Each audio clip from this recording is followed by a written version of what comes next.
This is Jason Kelley with the Electronic Frontier Foundation. You're listening to Firewalls Don't Stop Dragons.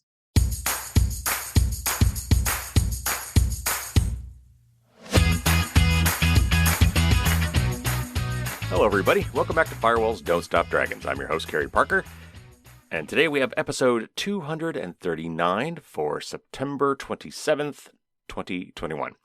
And we've got an interview today with the wonderful and informative Jason Kelley from the Electronic Frontier Foundation. And today we're going to talk about the Apple child safety features that they were set to deliver in iOS 15 this week, or last week, I guess now. And of course, I talked about this at length when this was first announced a few weeks ago, but I really wanted to talk to somebody from the EFF about this. And Jason was the perfect person to talk to, and we really kind of dug into the whole issue of, CSAM, child sexual abuse material, how much of a problem that really is, what sort of problem that really is, and how other companies have tried to address this to date, and then how Apple kind of came up with a different angle on it that caused quite an uproar. And they basically have backed down, or at least so far. So anyway, we're going to get into all of that today. Just a couple quick things before we get into the interview. First of all, iOS 15, where these features were to debut, did come out. And it's out there waiting for you right now if you've got an iPhone or an iPad and you haven't upgraded yet. I just upgraded my phone now, and I'm going to do my iPad here shortly. I haven't had any issues. I haven't read about any super major issues. There actually were some really good security fixes in iOS 15, so for that reason alone, you might want to go ahead and update. Whenever there's a big update like this, there's always some glitches. So obviously, nothing is ever 100% safe, but go ahead and upgrade. I think if you haven't already, I think it's safe to do that. I haven't yet upgraded my computers to Monterey, the latest Mac OS update, but I'll probably go ahead and do that this weekend. I haven't heard about any major issues there either. So next week's news show, I'm actually going to talk, one of the things I'll talk about next week as part of the news will be some of the really cool privacy and security features that come with those updates. Now, even though this isn't a news show, I'm actually going to read a little bit of an article for you before we start this interview, because I think it's a really good setup for our talk today about these features.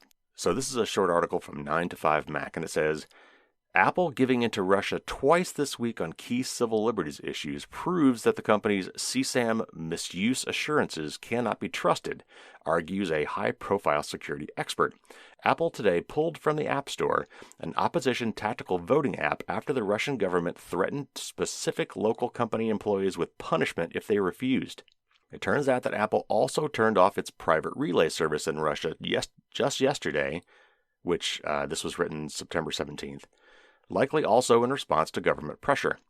When Apple announced its plans to scan iPhones for child sexual abuse materials, or CSAM, many pointed out that exactly the same technology could be used to scan phones for things like political content by opponents of repressive governments. Security experts, civil rights groups like EFF, Democratic governments, and even Apple's own employees called on the company to abandon its plans for this reason.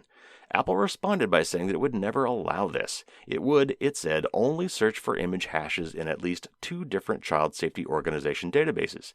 Addressing the issue of a repressive government forcing it to search for particular materials, Apple said it would, quote, refuse such demands, unquote.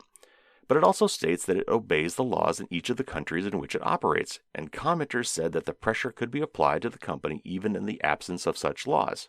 As much as Apple claims it would never get into government pressure to misuse its CSAM scanning feature, cryptographic academic Matthew Green, who I have long wanted to have on this show, but can't seem to reach, argues that the company just proved these assurances are worthless. And this is a quote from Matthew Green. He says, Apple spent the entire summer telling the public that they were confident they could resist government pressure when defending their CSAM scanning system. Today they're pulling voting guides for the Russian App Store. What changed in a month? Unquote. Apple's defense of removing voting guides is that they have to obey the laws of nations they operate in. And yet, if legislators demand they expand their image scanning corpus, they say they will refuse.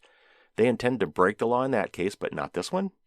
A Russian journalist replied saying that's not all, and this is a quote from him. He says, it doesn't stop there. Yesterday they turned their new private relay quasi-VPN service off for Russians, even though it worked fine in the iOS beta versions, plus there's still hundreds of RU, which is Russia, IP addresses reserved for it. No explanation given, unquote. The article goes on for a little bit, but I think that says what we need to say here. So, basically, let's keep that in mind as we talk about the subject today with Jason Kelley. So let's get to our interview right now.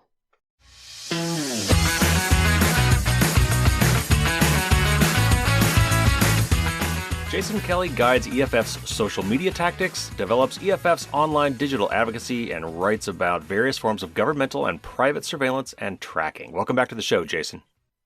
It's great to be here. Thanks for having me. And we've got a hot button issue for you, something that I talked about on the show a couple weeks ago. And Apple has come out with actually a trio of technologies that they were going to be delivering with iOS 15, which is now currently set to come out next week. That caused quite the furor at EFF and other places. And so we are going to talk about some of those today, even though those plans have been somewhat postponed.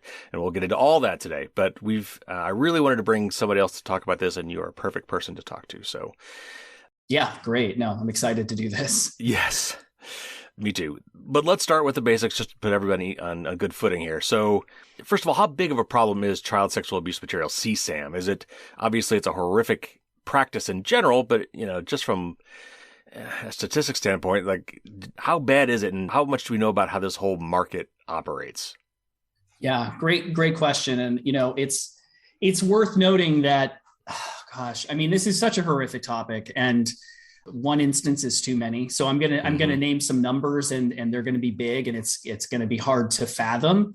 But it's worth digging into what these numbers actually represent, because sometimes they're reported in ways that make it seem like the problem, which is a serious problem, is actually much bigger than it is. So to start, I want to just separate out a couple of different types of problems that young people have. So CSAM is the first problem. Child sexual abuse materials, a serious issue, and I'll get into some numbers about that. And I just want to separate that out from a different issue, which is grooming and sexploitation, which happens online as well. And the reason I bring both of those two things up is that Apple has multiple features that it's introduced or that it plans to introduce, and they tackle these two problems in different ways. So we'll be talking a lot about the CSAM solution or intended solution, but there is a separate issue, which is a growing problem with young people interacting with strangers online in a way that gets them in trouble in various ways that could, in theory, lead to CSAM, the production of CSAM, but that's not primarily the progenitor of that problem. So just to give you some numbers to it. The National Center for Missing and Exploited Children is kind of the quasi-governmental entity that does a lot of the work in this realm around CSAM. So they report things to the government, and then the government, acts on them in theory, and they get reports from service providers, everyone from Facebook to Google to Apple, even now. And NCMEC puts out stats that show kind of what information they're getting. And just to give you a sense, so in 2020, 70 million images and videos of CSAM were reported to NCMEC. Oh my. Yeah, it's a shocking number. Oh, good Lord, yeah. And if you look around, what you'll probably see is that those reports, that the number of reports that they're getting has increased exponentially almost in the last decade. And the reason for that is that it's not that there's significantly more CSAM being produced. There may be more being shared, but the real problem, the real societal thing they're tracking here is just the number of companies that are reporting it and the ways that they're reporting it. So you might go back a few years and see, 6 million reports, and now you see Facebook reported more than 21 million CSAM images in 2020. But that's because Facebook is more thoroughly looking for it in a way that they weren't in the past. Okay. And are those unique instances, or could some of those reports be for the same material? That's a great question. Yeah, I would say that the vast majority of those are duplicates, not necessarily, one picture that's shared 21 million times, but to give you a sense of the data that NCMEC has. So 70 million images and videos reported, 20 some million images specifically, if we're just focusing on images in 2020. NCMEC only has 4 million distinct hashes in their database. Okay. So, and you can think of a hash as a photo. So it's a lot fewer individual instances or images, or let's say, unfortunately, like children, than it is reports. The reporting numbers are much higher than the individual instances. And then just to drill down further, I think it's important to know that, so you've got these 21 million images reported or so last year, and 70 million when you combine images and videos. But how does that track to individual arrests, right? So NCMEC gets these reports and you wonder what happens to them. Yeah. So the Department of Justice's Internet Crimes Against Children Task Force arrested about 9,000 people last year. And so if you can kind of pull away from those two numbers or compare them together, it suggests that something like one investigation for every, if you're going to say 70 million reports happened, then one investigation happens for every 700 reports. And there's like maybe one arrest for every 7,000 reports.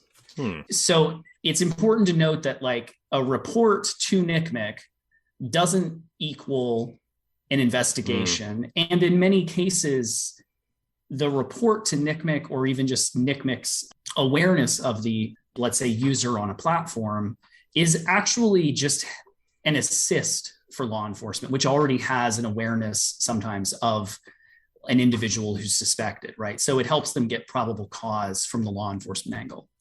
So I could go on about this forever. It's super interesting, like how many, when I say interesting, I certainly don't want people to think that I mean good, but like, this is actually a really hard thing to track. When you ask how much CSAM is produced, it's actually really difficult to know that answer. NCMEC tracks reports. They don't track very clearly outcomes of like what those reports lead to downwind in law enforcement. And obviously a lot of this happens in the dark. So we know it's a big problem, but whenever you hear these numbers, you have to kind of dig in and say, okay, 70 million reports, 9,000 arrests, something like that is kind of what we're talking about in a year. Gotcha. So we've talked about how NCMEC came about and what kind of stuff they've got in their database. So without making me throw up in my mouth, what sort of criteria are there when we're trying to determine what belongs in this database? And I guess also I'm just curious, and maybe I don't want to know, but I'm going to ask anyway. What are the age ranges we talk about here? Is it a lot of this material, like we're talking 16, 17-year-olds that just are just under the wire kind of thing, and they qualify because they're minors, or is it worse than that demographically? That's a good question.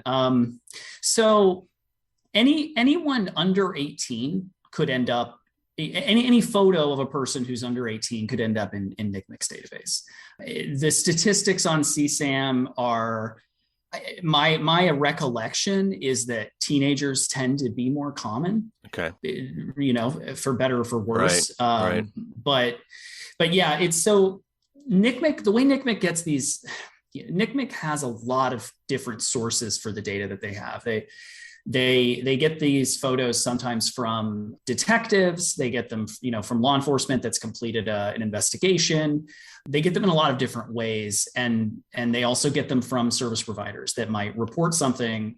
Although the vast majority of reports from service providers are because they match something that's already in the database. So most of the time, they're not reporting a new photo on, let's say, that was shared on Facebook. Okay. So every week, basically, the people at NCMEC review tens of thousands of photos. Now, when I say review, a lot of this happens automatically, thankfully, if it's being compared to something in the previous, that's already in the database. With a computer, you mean, as opposed to by human eyes? That's right. Yeah. So it's being compared to something that's already in the database. And what they check for are basically three things: whether the people in the video are children, or appear to be children, whether they're being subjected to sexual abuse in the photos, and if they've previously been identified by law enforcement as victims. And that's in the case of, getting those reports from some service providers. If they get those reports from law enforcement, then they already know the answer to some of these questions. So it's hard to say what's in this database. It's I think probably for the better, it's relatively secure. We don't know what these pictures are. Right. But, it ranges, I think, from what you can imagine to much, much worse than that that's been collected. And NCMEC's been collecting these photos for decades now, is my understanding. And like I mentioned, they've got about 4 million of them in the database at this point. I assume that there's some sort of international cooperation among other groups outside the U.S. for this sort of material as well. Do you know anything about how that works? Does NCMEC get input from other countries as well? Because I'm sure some of these things are shared internationally. It's not all contained within the U.S. So is there a broader international version of NCMEC or some other network that allows them to share this information? Yeah, that's a good question. They do get reports from outside of the US. I'm not sure how much of their database contains information that came from or photos that came from outside the US, but there are similar clearinghouses for this kind of problem in other countries. And it's actually, it's pretty relevant to this overall story. One of the things that Apple announced while they were trying to appease people who were concerned about some of the issues that their features brought up. One of the things that Apple announced is, I think, a change to what they had originally planned, was that they would only look for photos that are in multiple databases, it's multinational databases. So in many cases, these databases, it's not that they're shared necessarily, but they do contain some of the same content. And so if you've got a database in the UK or the European database, which I think is what Apple said they would use, they would be essentially trying to ensure that there weren't any false positives by not just using whatever is in NCMEC's database, which of course is already fairly thoroughly vetted, but also adding a secondary kind of stop by comparing that to another database and using that smaller set of photos that exists in both databases. Gotcha. Yeah, and that will certainly come up when we talk a little bit later about some of the other knock-on effects of this. So one of the things about this whole issue is there's a lot of confusion around how these photos are scanned and matched, like what that process is. Can you? And they call it a fingerprint, or you call it a neural hash, which is Apple's technical name for this. But there's an older technology that Microsoft, I think, came up with a long time ago, similar to that they've been using. So could you describe a little bit about how that works? And I'll preface this with saying, what happens if someone crops the picture? Because normally when you take a hash of something, a cryptographic hash, it has to be bit for bit the exact same. So if you were to even change the coloring slightly or make it black and white or crop it a little bit, it would be cryptographically, that's a totally different hash. So this is fundamentally a different mechanism for fingerprinting. So if you could explain, how does that work? And then the other common question people had was, well, is this going to catch me taking pictures of my kid in my bathtub? Yeah, great question. To answer that question, no, but that's simply because of the way that this feature works, which is to say that it only searches for photos that are already existing. So these photos that are in NCMEC's database, it'd be frankly, it's like 1 in a billion that they would match a photo that you took of your child. Because the way the cryptographic hashing works is essentially, if you could imagine, let's picture your favorite picture of a cat. Okay. And so we can get away from some of the unfortunate imagery we have to talk about to have this conversation. So you've got a picture of a cat, and you, first of all, you start by getting rid of the color. So you make it black and white. And then you divide that picture up into grids and into, different squares. So it's got, I don't know how many, but let's say it's got now 1,000 little squares. You just overlay a table on top of it. And what the software does, what the algorithm does, from my understanding, is and this is basically true for both Apple's system that they've planned and the previous system that's very common called PhotoDNA. So in each of those squares now, you've got a small, essentially black and white image, right? It's not the full image; it's a tiny version, a tiny portion of it. And if you just check the kind of color of that, the shading level, let's say it's on a scale of 0 to 10, how dark is that square? And you say, okay, it's a 5. And then you go all the way through all the squares on the picture. And that means that you've got a 5, then you've got a 2, then you've got a 3, and you create this long number. And that number corresponds then to what that image's hash is. And then if you have another image that looks similar, but the shading is slightly different once it's been converted to black and white, it won't match that image. So with PhotoDNA, which is the software that Microsoft originally made and then donated to NCMEC, which NCMEC then makes available to all sorts of different law enforcement agencies and service providers, you can miss a lot if an image is cropped, if an image is altered in various ways. PhotoDNA is basically not very good at what I would call fuzzy matching. So it has trouble with those changes. So if you can imagine trying to alter, 1,000 photos by, cutting them all in half, it's likely that PhotoDNA wouldn't recognize them because now they would have a totally different cryptographic hash or whatever you want to call it. But again, it's only going to get, so the matching isn't perfect, and it's certainly not going to pick up a photo that you took of your 3-year-old who was being really funny in the bathtub. That's not going to get you noticed by PhotoDNA, or in this case by Apple's announced plan for like when you actually take a picture of your son and it goes up to iCloud. You're not going to get dinged for that.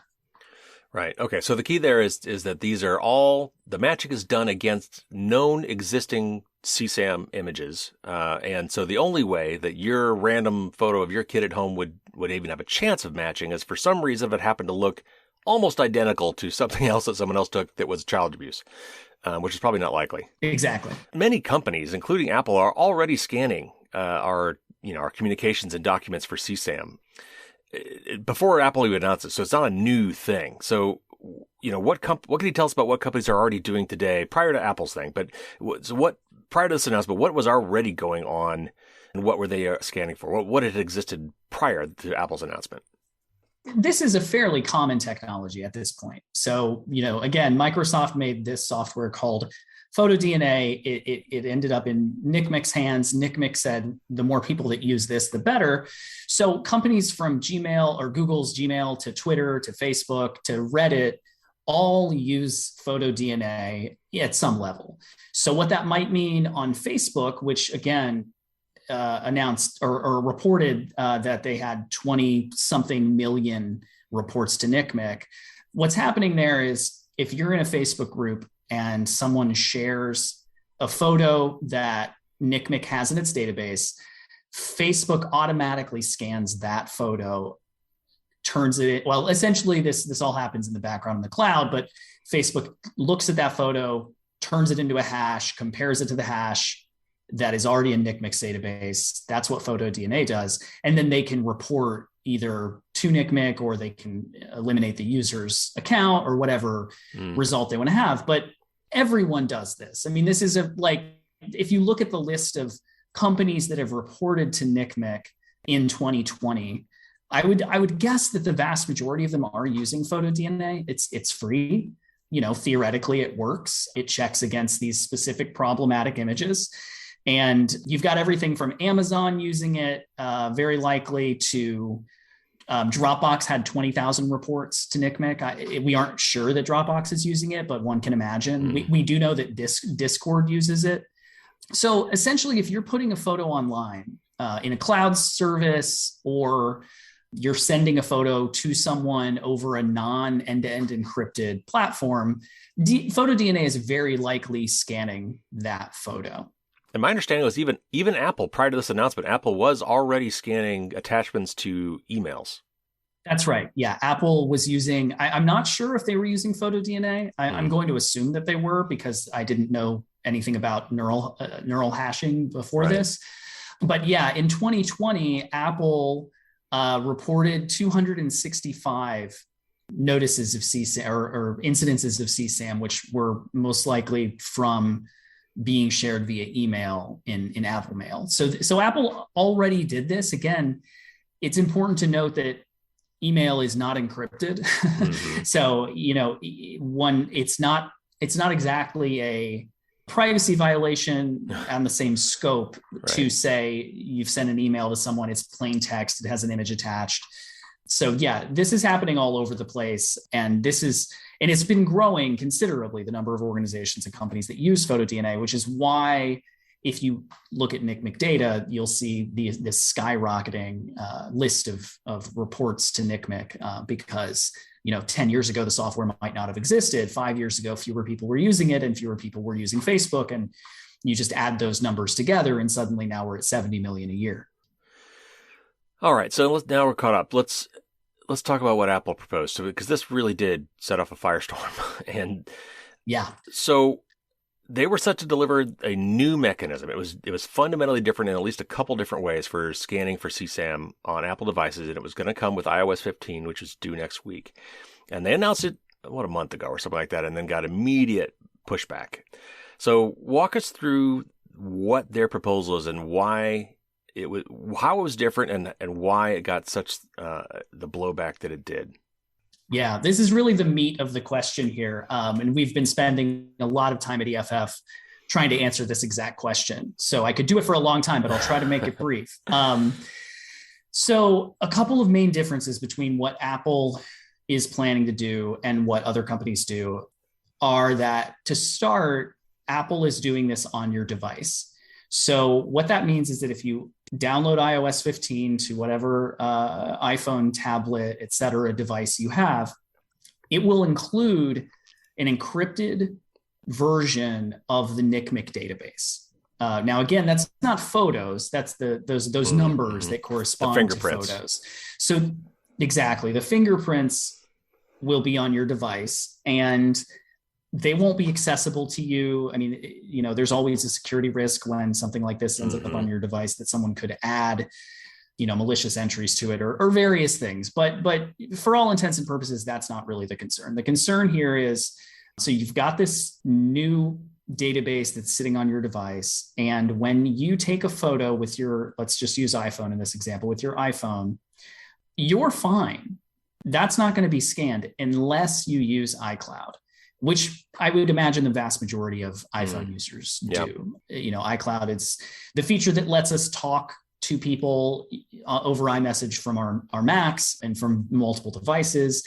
It lets us look at our photos online. Right. It lets us look at them, on different devices. And they push that feature really hard. Exactly. Yeah. If you go through the normal procedure for getting an iPhone, it's very likely that if you follow Apple's instructions, you're using iCloud. Right. So you could just turn it off, but it actually is a serious, inconvenience for many people to do that.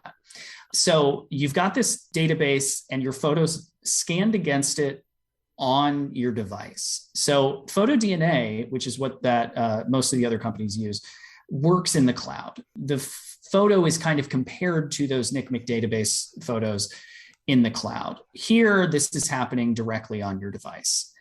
Now, that's a technological requirement, right? That's not a technological requirement. That's right. a policy requirement. So there's no reason down the road that Apple couldn't say, oh, we're actually going to scan every photo that you take. But you can see their reasoning here. If you're sharing it to iCloud, that's a way you can share it to other people. You could make an iCloud album of, your favorite cats or what have you. In this case, a terrible iCloud album of the worst things you can imagine. And you could share that. You could send that link to someone, they can download it. So this is happening on your device before your photos go to the cloud. And that major difference has been, kind of much discussed, that it's on your device. Yeah. I think it's a little bit of a red herring to be so concerned about that. I think it is a concern, but the reason Apple did that isn't because they think it's not because they're trying to do something sneaky.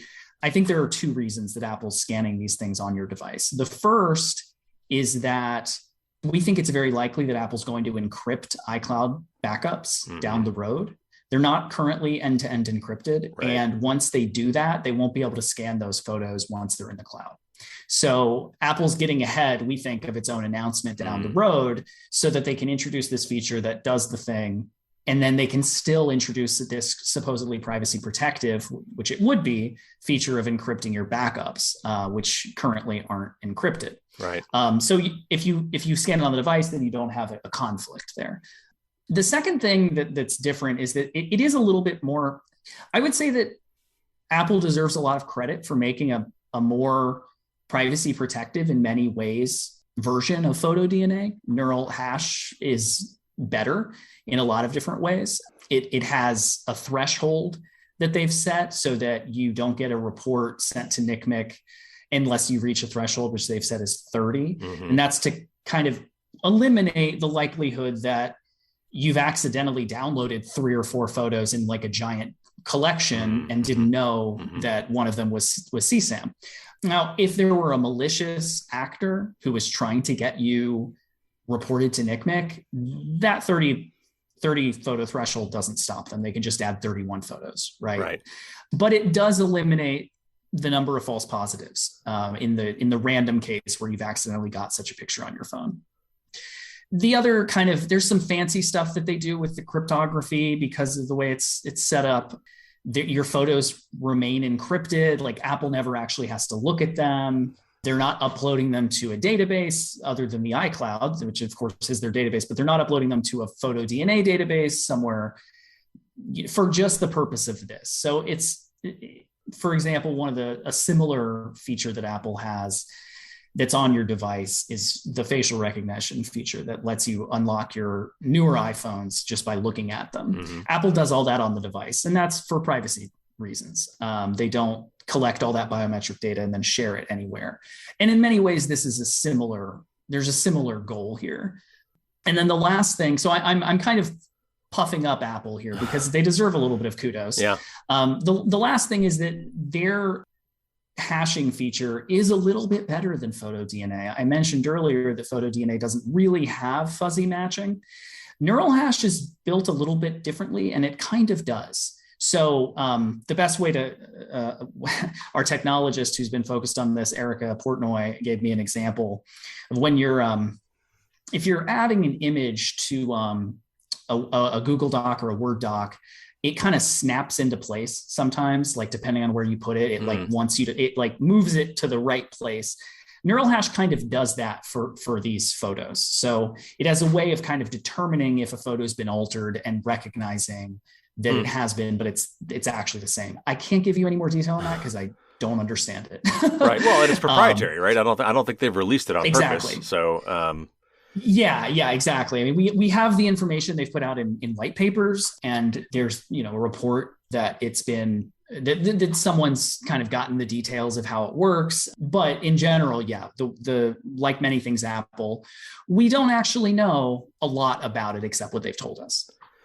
All right, so here's the thing about this that I think got me, and I think this might be at the root of why other people got upset too. And I'm curious to know whether or not this is something that you guys debated it within EFF. And that to me is my device that I bought from Apple, to me is sacrosanct. And they have made a big marketing push of, what happens on your iPhone stays on your iPhone. This technique basically defeats end-to-end encryption, because with end-to-end encryption, it's encrypted between the two endpoints, but at the endpoints, it must be decrypted. Otherwise, I couldn't read the message or see the picture or whatever the case may be. So what I've worried about as a technologist who follows privacy is that is going to be the solution that governments are going to figure out that they're going to ask for, because they've been trying to hamper encryption for decades. They've been trying to have backdoors. They've been trying to weaken it. They've been trying to do all these things. And technologists have successfully pushed back against that. So the next phase, or the next angle would be okay, you can have your strong encryption, but we want a bug placed on the phone, basically. We want you to subvert the device before it's encrypted or after it's decrypted, depending on how you look at it. And then I want you to send me that.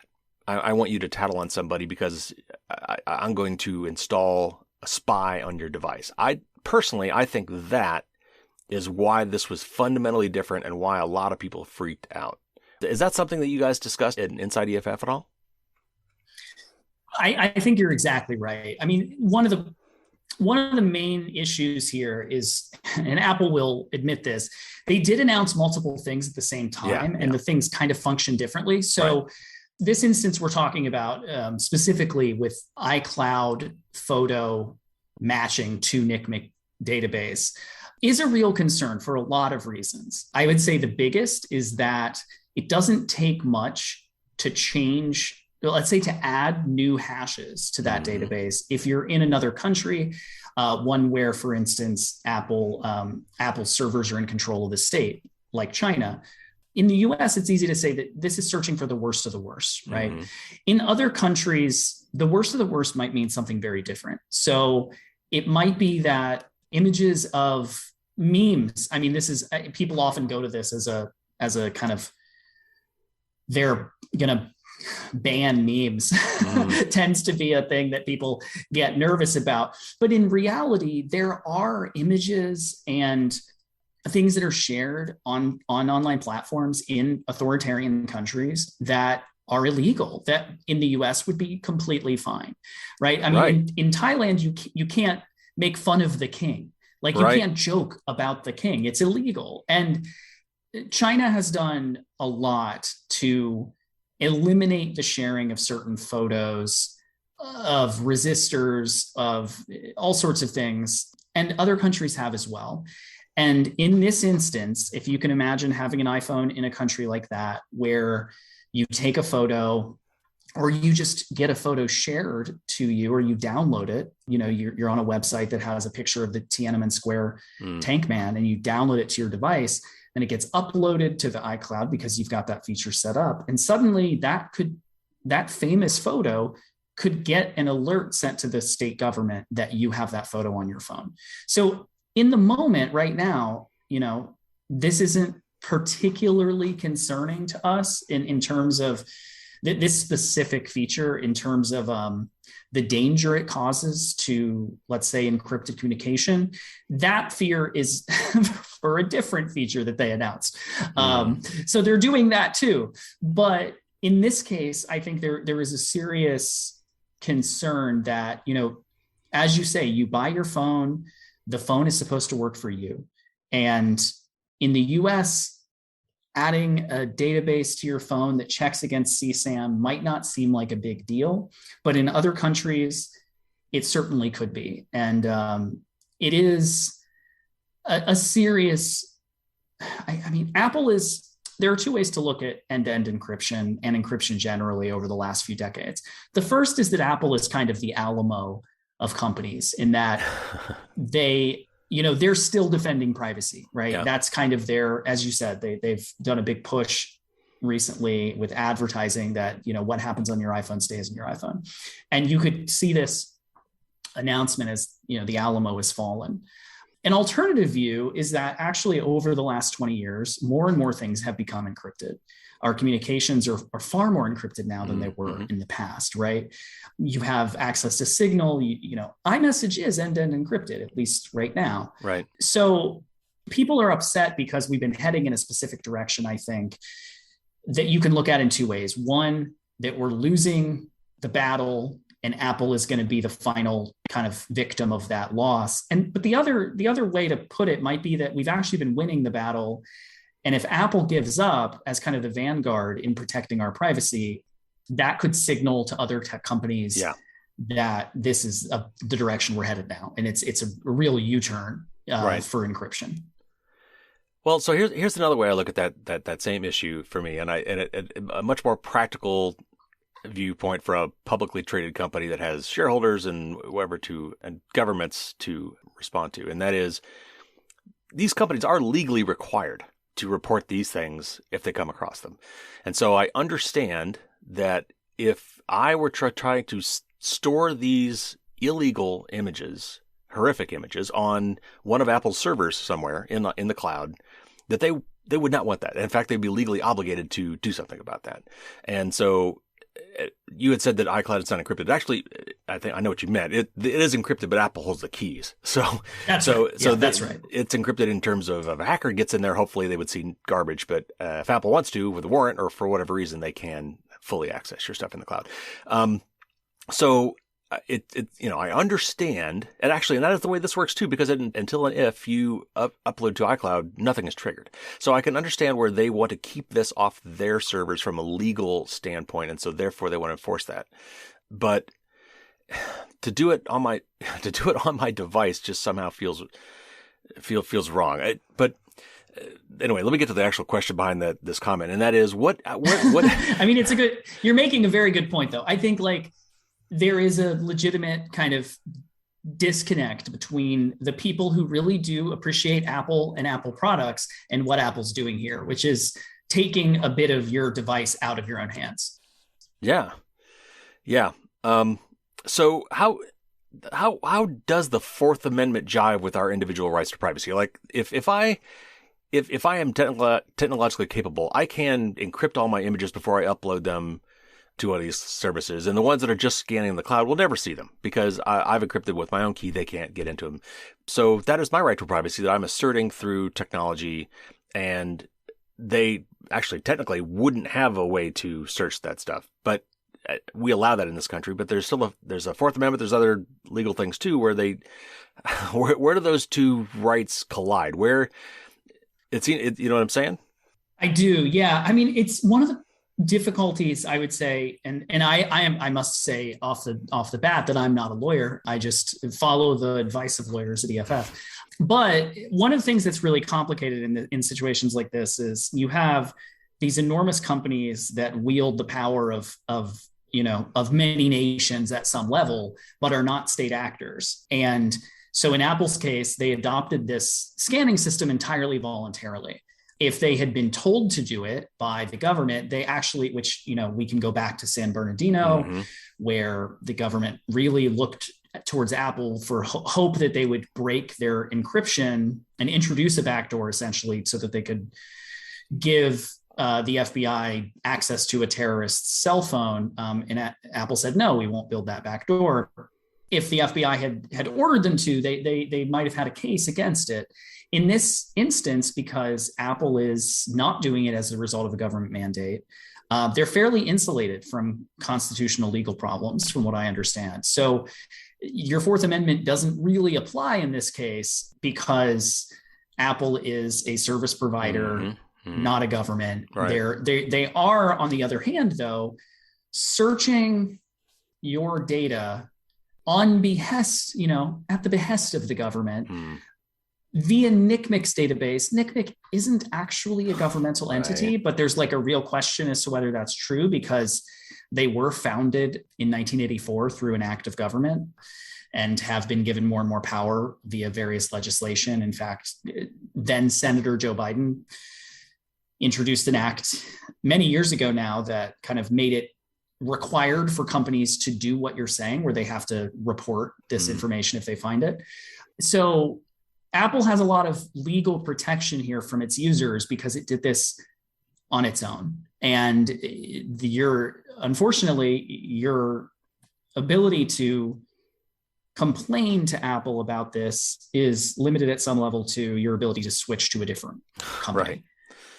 So, okay, here's the other point of this that kind of, I guess, bugs me a little bit too. And even if this technology was perfect, would it really solve the root problem? I mean, what about all the pictures that NCMEC doesn't know about? I mean, what about the original? Sure. What about the actual original abuse and the picture taking in the first place? I mean, it's not stopping any of that. And Apple's basically already told us how to defeat the system. I mean, if I'm trafficking in these horrible images anyway, I'm probably pretty savvy, or if I'm not, I'm going to get caught really quick, about how to do this stuff. And Apple's basically just told me, as they roll this out, how to not get caught. Don't do more than 30 of them. Don't upload them to iCloud, et cetera, et cetera. So we're hand-wringing over all this stuff, but even if it worked perfectly, is this really going to solve the root problem? Well, I mean, no, of course. Unfortunately, I mean, you can't fight a social problem with a technical solution very well. And you're absolutely right that this is essentially low-hanging fruit, right? And it's important low-hanging fruit. I mean, people trading and selling, thousands of CSAM images should absolutely, if caught, be tried and what have you. Yep. There's no question there. And I think that the kind of child protection organizations would love to. So I could quote NCMEC here. NCMEC has a lot. I mean, NCMEC's goal is to rid the world of CSAM.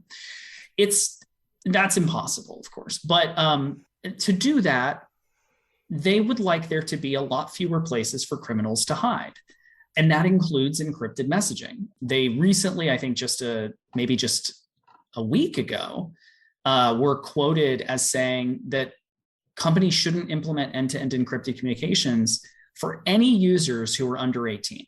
Oh, wow. Right. So, I mean, you've got on the one hand, your very realistic and accurate point that this isn't going to solve the problem, which is true. I mean, there are so many reasons that that's the case.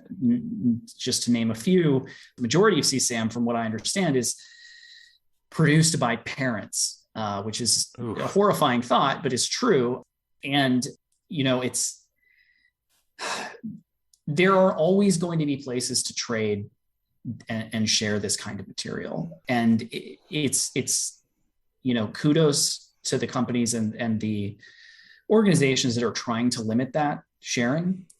But this is a social problem, and and I think everyone agrees that this isn't going to solve it, ultimately. But if you can make it difficult to share these photos, if you make it easier for people to get caught, if you make it harder for them to get found, I can see how, or, harder for them to hide. Mm-hmm. I can see how people think that this might make a dent in this problem. But, in reality, I think, as I mentioned, 70 million reports, 9,000 arrests, and even those numbers are probably a little bit skewed given that they come from the Department of Justice. The problem here isn't necessarily that there aren't enough reports. There are a lot of reports of CSAM. It's not we're swimming in them, unfortunately. And so, if you talk to companies or organizations like UNICEF or Child Rights International Network that focus on child rights from a more human rights perspective, they have different ideas about how to solve this problem. And it mostly revolves around communication with young people, education with young people, complicated things that you can't solve with an algorithm, right? Unfortunately. Apple announced, actually, as you said, 3 different technologies that were similar, but they didn't do a very good job of distinguishing them when they announced it. And it really confused the whole message. And they had a lot of the backpedaling they did was in describing these other systems. And I know that EFF has got some opinions about those as well. We haven't discussed them yet, so let's do that now. What were the other child safety features that they were going to do? Because some of those were more proactive, which actually would have, addressed some of the issues we've already brought up with the CSAM database. Describe for us what those other technologies were and where EFF came down on that deployment. Sure. So like you said, there were 3 features. The first one is kind of boring. And by boring, I mean, no one really is upset about it. It essentially makes it so that it's easier to access. You can basically use a voice. You can tell Siri if you're being abused, is I think really the way I understand it. It adds features to Siri to make it easier for young people, I believe, to ask for help. And I'm not sure exactly how that works, but sure, that doesn't exactly implicate privacy in any obvious way. Yeah. The second big feature is what we've been kind of discussing, which is the scanning of iCloud photos, comparing them to NCMEC database photos. And the third feature is actually one that I think a lot of people are okay with, and it's scary that they are, because it's in many ways the more dangerous of the two. The way they've implemented this, or what they've said they would do, is if you, so Apple has a thing called a family sharing plan. Mm-hmm. It's kind of like, it's so if you, there's a lot of different reasons for it, but one might be you have a 10-year-old, they have their own tablet and they want to, you can approve purchases for them and then send those apps to their tablet, right? And you can limit their screen time, all sorts of parental controls. Exactly. All sorts of parental controls. And so what they've done is add a kind of parental control feature to iMessage, or to messages in general. What this would do is if you are under the age of 13 and you are using Messages, the iMessage application, to share photos either to someone or you're getting photos sent to you, those photos are going to be scanned as well. And this is a very different scanning than the NCMEC database scanning. This is a machine learning scan. This is the kind of scan that looks for explicit material, like they introduced on Tumblr many years ago, which determined that, photos of chicken legs were explicit. And so this would, once it recognizes that an incoming or an outgoing photo is whatever Apple determines explicit is, right, is explicit, it would notify the user, so the child on the device, that the photo might be explicit and ask them if they are sure they want to either receive or share it, with the caveat that if they do that, a notification will be sent to the parent account on the family plan. And so the parent will not see the photo. They will get a notification, but the photo ends up stored in some way in a parental notification feature, I believe, on the child's device, so that the parent can then go to the child's device and access it. So that's what happens if you're under 13. If you're under 18, but over 13, and you're on a family sharing plan, Apple still notifies you that you're sharing or receiving an explicit photo, and just says, are you sure you want to do this? So they've introduced what is essentially a speed bump.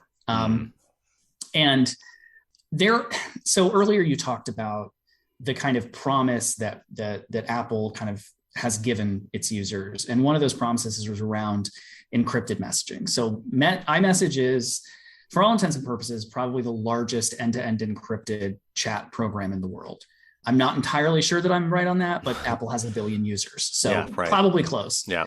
This is a backdoor into messages. It's not a backdoor directly into the messages themselves, but it is adding a feature that lets Apple scan incoming and outgoing photos right now for young people.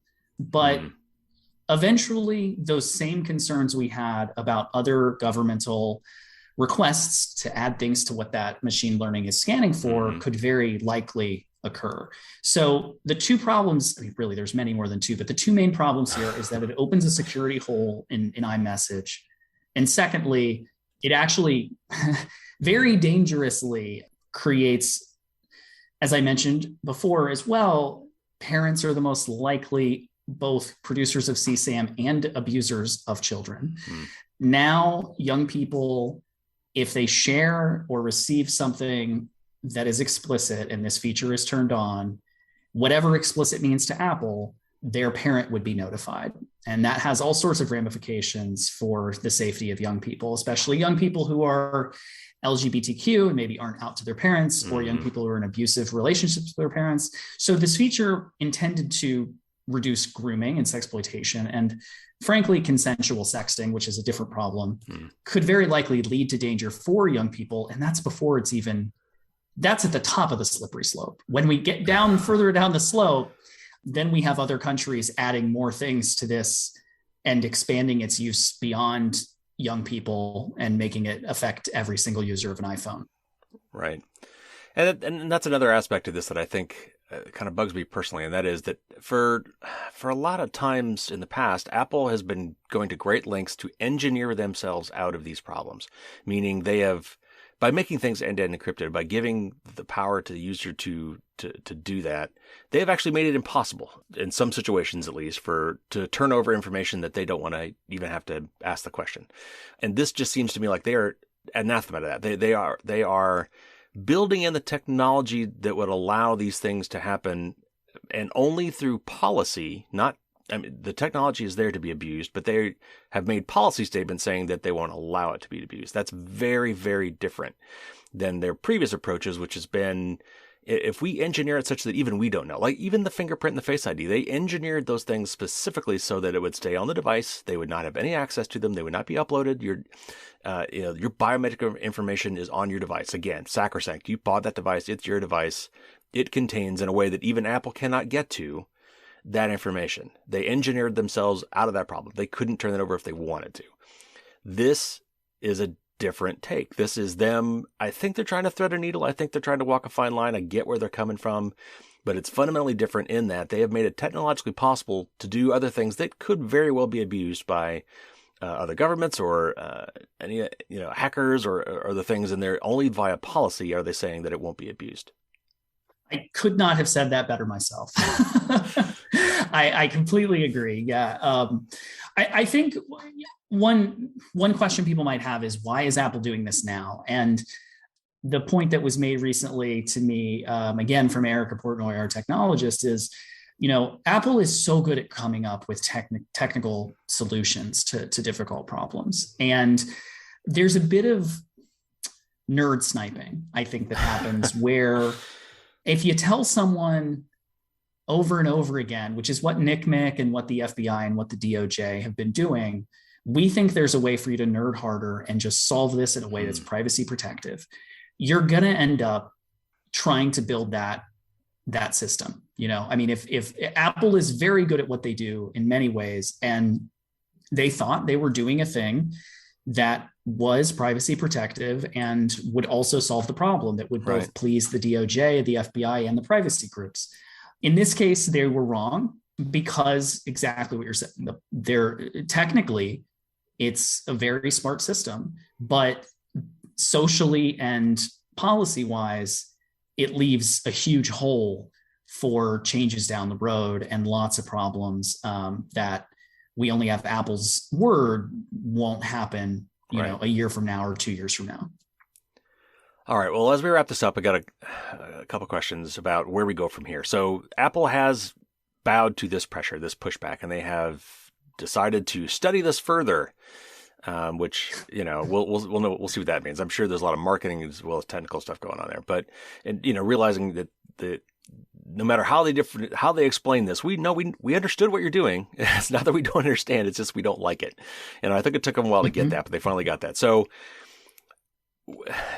where do we go from here? How long is this delayed? Do we have any idea? Are we going to see this again? How likely is it to change? Are they directly, for example, are they talking to you guys directly now? Is there now a communications with EFF or similar groups where they're actually, now that this is out and, from a marketing standpoint, it's not a secret anymore. Are they actually finally engaging with groups like yours to see if they can't tweak the solution? And if so, what would you tell them? I am very afraid that this announcement of the delay was a marketing tactic. Now, I'll quote a Gizmodo story that said this has been a public relations nightmare that is uncharacteristic for Apple. Mm-hmm. And they've got a couple of those happening at the same time. They've got an issue with pay equity, an issue with harassment, two things that are problems all over the tech world, but that you wouldn't expect to happen for a company that tends to keep its employees keep everything close to the vest.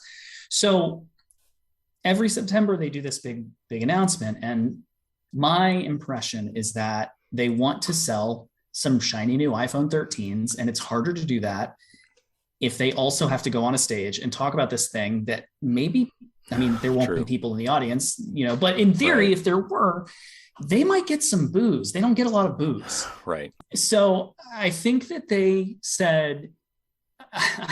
people in charge of the profit said, we need you to bury this real quick. And they did. And what that means going forward is really unclear.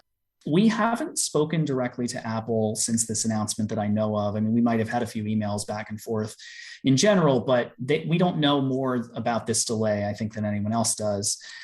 That being said, because Apple has announced that they would like to get more feedback from researchers and other groups, we are putting together at least one session for the public and companies who are interested in attending, like Apple, with voices that are less commonly heard by Apple. Apple spends a lot of time talking to NCMEC. NCMEC has an employee whose job it is just to talk to Apple. And so we're putting together a small event where we will bring together some voices of child rights advocates, LGBTQ folks, cryptographers, and people that Apple has kind of ignored in this process. And we'll do that probably next month.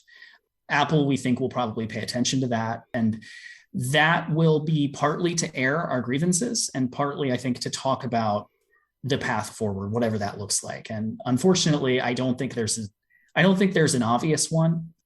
We would love it if Apple just said, you know what, my bad, we're dropping all of this. Right. I think that the reality is that we won't hear more about this plan for at least several months. And when they do re-announce it, I would guess that only half of it will exist in the future. I don't know which half, but I think that they might try to kind of negotiate a peace between the FBI and NCMEC and privacy groups. And that's what they're trying to do in the first place. But they realize that, we're a little bit louder than they thought. So we're hoping, we've had a huge protest and a huge number of people have signed signatures. We flew a plane over Apple's headquarters. Yeah, I saw that. That was very cool. And we're really proud of the number of people who spoke up about this and have been concerned. And I think it really surprised Apple. So I don't think this has gone away, but I don't think we're losing. Apple is on their heels, and encryption and privacy is, I think, more important than ever. WhatsApp's just announced encrypted backups, I think literally today or yesterday. Mm-hmm. So the battle is raging for privacy. And I think the company, that continues to protect user privacy will be the one that wins, whether or not they're in the same category. Facebook and Apple are both have different approaches to privacy, and Apple would certainly not want to be seen as having a more lax approach than Facebook. So we hope that they will do the right thing going forward. All right, one last question, and that is just kind of more generally, if somebody out there wants to get more involved either in this issue where they might want to apply pressure to Apple or perhaps their representatives on this particular issue in this technology, or if they even more generally just want to fight the good fight against child sex abuse, do you have any recommendations for what people might do if they want to somehow get involved? Sure. So I think if you're just trying to get more information about this issue, there's lots of talk about it. There's plenty to read. We've collected quite a bit of that information, both from EFF and elsewhere at EFF.org/Apple. You can also sign the petition that we've put together there. Now, that being said, we've already delivered 60,000 petitions to Apple. I don't see us, adding. Right.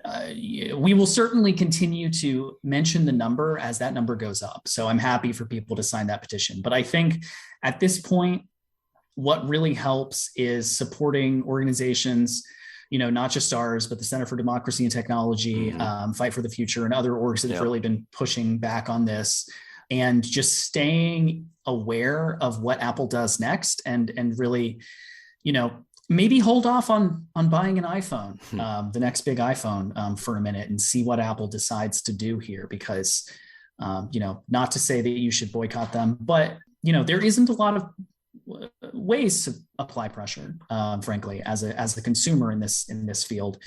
So we're hoping that Apple will, listen to reason. I don't know Tim Cook's email address.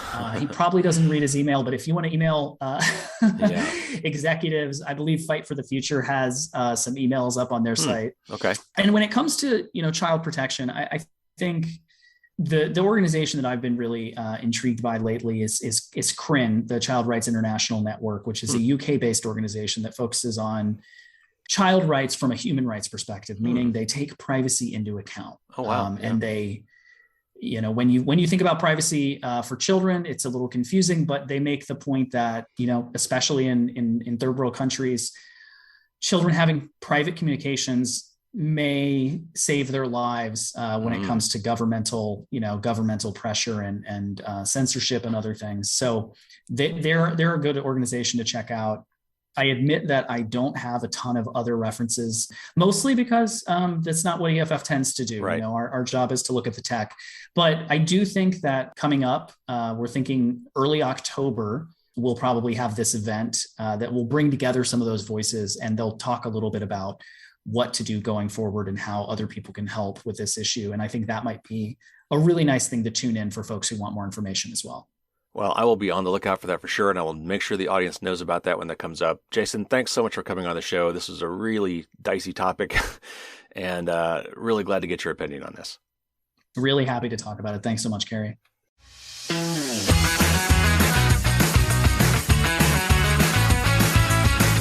Thanks again to Jason for coming on the show. And for you patrons out there, be looking for some bonus content from Jason here in a little bit. We talked about a little different subject that I captured, and we'll send out to the patrons on our private podcast. Now, Jason mentioned a couple things I want to come back to. First of all, he mentioned that the EFF is going to be putting together an event, where they'll bring together experts to talk about this Apple feature and, other proposed solutions to child sexual abuse. And since that interview, they have scheduled the event. They're calling it the Perspectives on Encryption and Child Safety. That event will be on October 12th at 8 a.m. Pacific time. I've already registered for this event. You can register for it too. I'll put a link in the show notes, but it's pretty easy to remember. You can just go to eff.org/perspectives, and that will take you to the place where you can find out about it and sign up. It's totally free. Jason also mentioned that they had a petition, and it wasn't just from EFF. The Center for Democracy and Technology and Fight for the Future and several other groups got together to put this petition together. They did turn in the first set of, I think he said 60,000 signatures to Apple, and Apple's already backed down, but they are still accepting signatures for that.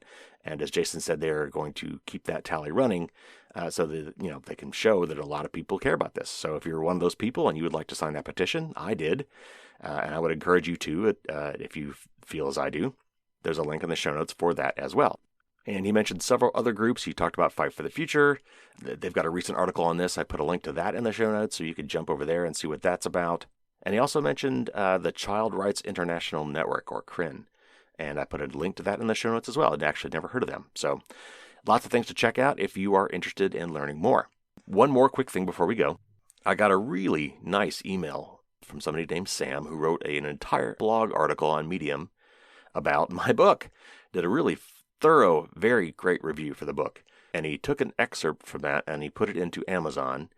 And so I will put a link to the full review in the show notes. It's well worth reading. If you haven't read the book or you've thought about reading the book, it's a really great review, and it kind of goes through a really long bullet list of all the topics I cover, which even me reading it as the author, going through that, I'm like, wow, I covered a lot of stuff. So anyway, it'll give you a good flavor of the book. But let me just read this Amazon review, which is an excerpt. And he gave it 5 stars. Thank you very much. And the title was Computer Security and Privacy for Everyone. And he says, "This is the one book I recommend to my non-tech savvy friends for them to learn essential computer security and privacy. Honestly, even if you're a techie, this book is still great to check your fundamentals. Kerry Parker does an amazing job simply explaining essential cybersecurity and privacy concepts. He structures each chapter with a series of explanations followed by a checklist of recommendations. This makes it easy to follow through and actually make security and privacy-focused decisions based on what you learn. In other words, he teaches you the why and the how. This makes it a great book for friends and family who need to learn the fundamentals. The excerpt above is based on a blog post I wrote because I loved reading the book so much. This book is a hidden gem. It's well worth your money to purchase and read cover to cover. Also, check out his podcast, which covers current issues in security and privacy." So thank you so much, Sam, for that. And again, there's a link to the full review in the show notes. All right, that's going to do it for this week. Tune in next week for our news show. Plenty of stuff to talk about. It will also be the first podcast during National Cybersecurity Awareness Month here in the United States. And with that, I will be doing some special content, including a promotion where you can pick up one of those super cool Firewalls Don't Stop Dragons challenge coins. So stay tuned for more information about that starting next week. I've also got more interviews in the pipeline, and I've got some really cool ones I'm trying to line up. So keep your fingers crossed that I can manage to get those scheduled. But I've already got a really fun one coming up next time that I think, really going to enjoy. So that'll do it for this week, everybody. Thank you again for tuning in. Subscribe if you haven't. I'd love to see some more reviews out there on the podcast and the book. Get those COVID shots, get those boosters when they become available. Help other people to get theirs as well. And until next week, stay safe. And as always, don't get caught with your drawbridge down.